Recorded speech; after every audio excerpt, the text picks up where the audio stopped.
সিনেমার সংলাপের মতো সত্যি পুষ্পা টু দ্য রুল এখন আগুনের গোলা। এই আগুনের উত্তাপে ছারখার হয়ে যাচ্ছে একের পর এক ব্লকবাস্টার সিনেমা। পুষ্পা একটা ব্র্যান্ড। বক্স অফিসের দৌড়ে বাহুবলী RRR মতো ছবিকে পেছনে ফেলে দিয়েছে পুষ্পা টু দ্য রুল। গত বৃহস্পতিবার 5ই নভেম্বর মুক্তি পেয়েছে চলতি বছরের সবচেয়ে কাঙ্ক্ষিত ছবি Pushpa to the rule. Allu Arjun, Rashmika Manda এবং ফাহাদ ফাসিল অভিনীত সুকুমারের পরিচালনায় তৈরি এই সিনেমাটি। পুষ্পা টু দ্য রুল মুক্তির পর থেকে বক্স অফিসের রেকর্ড ভেঙেছে।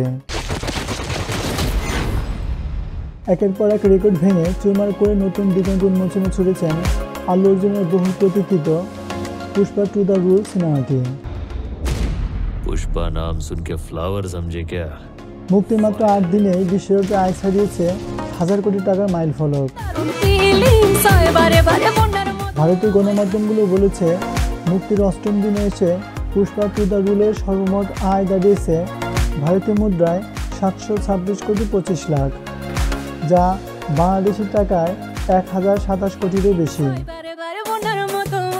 এর মধ্যে তেলুগু ভার্সন থেকে আয় হয়েছে 342 কোটি 16 লাখ টাকার বেশি।